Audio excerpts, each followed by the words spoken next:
खाने में चटपटा, मज़ेदार और बनाने में उतना ही आसान। Hello friends, welcome back to my channel. तो बनाएंगे हम आज भरवा करेला बहुत ही आसान तरीके से। तो चलिए मेरे साथ और देखते हैं कि मैं भरवा करेला कैसे बनाती हूँ। तो यहाँ पर मैंने लिया है आधा किलो करेला। करेला बहुत ही फ्रेश है और इसे मैंने अच्छे से धो लिया है। 300 ग्राम प्याज जिसे मैंने छील लिया और इसे पतले लंबे काट लेंगे। और सूखे मसालों में मैंने यहाँ पर लिया है 2 चम्मच धनिया पाउडर, 1 चम्मच मिर्च पाउडर, 1 चम्मच हल्दी पाउडर और यहाँ पर 2 चम्मच पीले सरसों के दाने और साथ में 20 से 25 कलियाँ लहसुन की। तो लहसुन छिलके सहित या छिलके हटाकर कोई सा भी ले सकते हैं क्योंकि इसे हमें पीसना है। और एक प्याज यहाँ पर मैंने लिया है, तो यहाँ पर प्याज को भी हमें पीसना है। और ये कच्चा आम एक मीडियम साइज़ का मैंने लिया है। तो हम क्या करेंगे कि सरसों, लहसुन और एक जो मैंने यहाँ पर प्याज लिया है, उन तीनों को एक साथ पीस लेंगे। और आम को भी हमें पीसना है, लेकिन उसे करेला के बीज के साथ पीसेंगे। तो अब इस करेले को ऊपर नीचे से थोड़ा सा हटाकर बीज से हम 2 भाग में इसे काट लेंगे। करेले हमारे बड़े हैं तो इसे 2 भाग में कर लेंगे। और इस तरह से दोनों करेले को मैंने 2 भाग में कर लिया है। और यहाँ पर एक छोटा करेला है तो उसे हम इस तरह से बीच से कट लगाएंगे। तो इस तरह से कर लीजिएगा। और आगे हम एक पतीले में पानी डालेंगे, इसमें डाल देंगे नमक और इन सभी करेले को हम डालकर 5 से 7 मिनट के लिए मीडियम आंच पर उबाल लेंगे। तो इसे डालने के बाद हम इसे ढक देंगे और 5-7 मिनट के बाद फिर से हम आपको दिखाते हैं।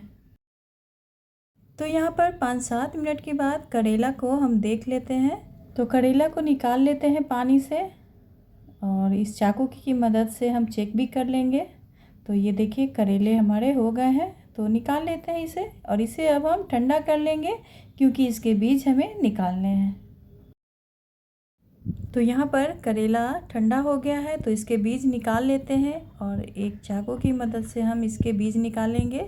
तो इस तरह से चाकू से बीज निकाल लीजिएगा। बीज निकालने का बहुत ही आसान तरीका है। ये भाप लेने के बाद आसानी से करेला में से बीज निकल जाता है। तो इस तरह से सभी करेलों में से बीज निकाल लीजिएगा। और यहाँ पर हमने सारे करेलों में से बीज निकाल लिया है और ये देखिए, तो इस बीज को हम कच्चे आम के साथ पीस लेंगे। यहाँ पर एक कढ़ाई में मैंने लिया है सरसों का तेल। गरम हो जाने के बाद इस करेले को हम फ्राई कर लेंगे। तो मीडियम आंच पर हम इस करेले को उलटते पलटते फ्राई कर लेंगे। 5 से 6 मिनट का समय लगेगा हमें इस करेले को फ्राई करने में। तो इस तरह से करेले को फ्राई कर लीजिएगा। और जब तक हमारे करेले फ्राई हो रहे हैं और तब तक हम इधर मसाले को पीस लेंगे। तो यहाँ पर एक मिक्सी जार में मैंने रख लिया है सरसों को। लहसुन डाल देंगे और इस प्याज को हम काट कर डाल देंगे और इसे पीस लेंगे। तो इधर हम करेले के बीज के साथ आम को भी पीस लेंगे। तो आम मैंने यहाँ पर आधा लिया है क्योंकि आम ज़्यादा खट्टा है। यहाँ पर करेले को हम निकाल लेंगे। ये देखिए कि करेला हमारा फ्राई हो चुका है। तो हम इसे यहाँ पर निकाल लेते हैं। जब थोड़ा सा लाल हो जाएगा, आप देख सकते हैं कि किस तरह का ये हुआ है, तो हम यहाँ पर निकाल रहे हैं इसे। तो इसी तरह हम सारे करेले को फ्राई करके निकाल लिए हैं। अब इधर बचे हुए तेल में हम डाल देंगे 1 चम्मच पीले सरसों के दाने। इसी के साथ इसमें हम डालेंगे थोड़ी सी हींग। और अब हम इसमें कटे हुए प्याज को डालेंगे। तो आँच हम मीडियम ही रखेंगे और इस प्याज को अब हम भून लेते हैं। और इसमें अभी ही यहाँ पर नमक डाल देंगे। तो 1 चम्मच नमक डाल देते हैं, या आप अपने टेस्ट के अनुसार नमक ले सकते हैं। इसे मिला लेंगे और मिलाने के बाद इसे हम ढक देंगे 5 से 7 मिनट के लिए मीडियम आंच से थोड़ा सा कम आंच पर। लेकिन बीच बीच में इसे हम एक आध बार चला लेंगे। तो यहाँ पर 5-7 मिनट के बाद ये देखिए इस तरह का हमारा प्याज हो गया है, अच्छे से भून गया है। तो यहाँ पर अब हम डालेंगे पिसे हुए सरसों, लहसुन और प्याज को। और इसे डालने के बाद 3 से 4 मिनट के लिए इसे हम भून लेंगे मीडियम आंच पर ही। ताकि इसका कच्चापन चला जाए। तो इसे भून लेते हैं। तो यहाँ पर हमने इसे भून लिया है और अब हम इसमें डालेंगे पीसे हुए करेले के बीज और आम को। 2 से 3 मिनट के लिए इसे हम भूनेंगे। यहाँ पर हमने कच्चे आम का इस्तेमाल किया है। आप आमचूर, नींबू का रस या आम का अचार डाल सकते हैं, लेकिन अगर कच्चा आम हो तो आप उसे ही डालें, बहुत अच्छा टेस्ट आता है। तो यहाँ पर अब हम डालेंगे धनिया पाउडर, हल्दी पाउडर और मिर्च पाउडर। तो सूखे मसाले को ऐड करने के बाद इसे 1 मिनट के लिए भून लेंगे। तो यहाँ पर हमने सारे मसाले को डाल दिया है और भून लेते हैं 1 मिनट के लिए। और यहाँ पर हमने मसाले को भून लिया है। गैस को ऑफ कर देंगे और इसे ठंडा होने के लिए रख देंगे। हमारा चटपटा मसाला तैयार है। तो यहाँ पर ये दोनों ही ठंडे हो गए हैं।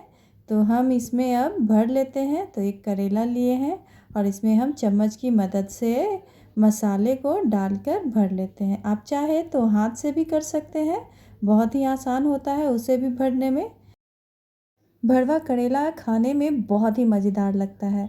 कभी सब्जियों को अगर खाने का मन ना हो तो इसके साथ आप सारे खाने को खा सकते हैं, केवल भरवा करेला के साथ। तो इस तरह से देखिए मैंने एक करेला भर लिया है और इसी तरह हम और भी सारे करेले को भर लेंगे। तो यहाँ पर देखिए जो मैंने बीच से कट किया था करेले में, उसे हम इस तरह से भर रहे हैं।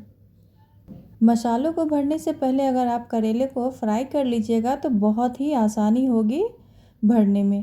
तो इस तरह से हमने इसे भी भर लिया और यहाँ पर हमने सारे करेलों को भर लिया है।